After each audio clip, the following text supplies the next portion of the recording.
হাই everyone, সকলোকে মই mini ব্লগলৈ স্বাগতম জনাইছোঁ। ৰাতিপুৱাই আজি ভিডিঅ'টো আৰম্ভ কৰিছোঁ। বহুত দিন মিনি ব্লগ দিয়া নাই, হয়নে ৰাইজ? আচলতে আজিকালি আমনি লাগে এডিটিং কৰি থাকিবলৈ, আৰু মানুহে আমনি পায় বুলি ভিডিঅ' নিদিওঁ। কিন্তু আজি বোলো নাই দিওঁ, বহুত দিনৰ পিছত মানে দিম বুলি ওলালোঁ। তাৰপিছত এয়া ৰাতিপুৱাই গা চা ধুই আহিলোঁ, যিহেতু ভাইটি সোনকালে যাবগৈ, সেইকাৰণে গাটোহে সোনকালে ধুই আহিলোঁ দেই। তাৰপিছতহে ঘৰ চৰ সাৰিছোঁ। তাৰপিছত অকলে চাহকাপ খাই ল'লোঁ, যিহেতু মা নাছিলে। ভিডিঅ'টো আচলতে দুদিন মই প্লাছ কৰি দিছোঁ। তাৰপিছত এইফালে চাহ তাহ খাই মনক স্কুললৈ লৈ গ'লোঁ আৰু আহিলোঁ।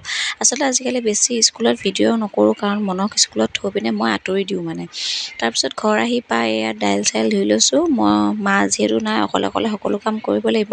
মনক বাহিৰত টিভিটো লগাই পিনে মই এইফালে বোলো কামখিনি কৰি লওঁ। তাৰপিছত বোলো আৰু আপোনালোকেও বহুত দিন খবৰ খাতি লোৱা নাই, তাকে বোলো এটা লওঁ। ঘৰলৈ যিহেতু গৈছিলোঁ, ঘৰতো বহুত দিন থাকিলোঁ মানে কি আৰু এসপ্তাহ থাকিলোঁ। সেয়া মোৰ কাৰণে এইবাৰ বহুত দিন বুলি ক'ব পাৰি, কাৰণ কিয় আজিলৈকে মই মানে মা ঘৰলৈ গ'লে ইমান দিন থাকিয়ে পোৱা নাই। তাৰপিছত ভাত পানী খাই আজৰি হৈ এইফালে মনক খোৱালোঁ, ময়ো অকণমান শুই ল'লোঁ।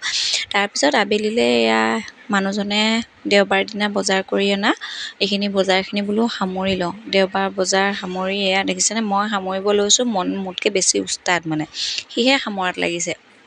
মই সামৰি গৈছোঁ, সি উলিয়াই গৈছে। বোলো নাই নহ'ব, আকৌ তাক বাহিৰত টিভিটো লগাই পিনে মই এইফালে বস্তুখিনি সামৰি ল'লোঁ দেই। তাৰপিছত অকলে আমনিৰ পৰা সি আকৌ আহিলে, কৈছে মামা কোচত মানে কোচত বহি লয়, সিও কাম কৰিব মোৰ লগত, দেখিছেনে?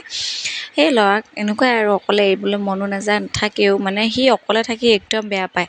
তাৰপিছত বোলো নাই এয়া কৰি লওঁ, কামখিনি কৰিম। কাম আজৰি হৈ তাৰপিছত কিনাৰৰ বৰ্তাহঁতৰ ঘৰতে, এইটো পিছদিনাখনৰ ভিডিঅ' দেই, মানে সকাম আছিলে। সেইফালে মনক ধুতি এখন পিন্ধাই দিলে, ইমান ভাল পাইছে ধুতিখন পিন্ধি নহয়।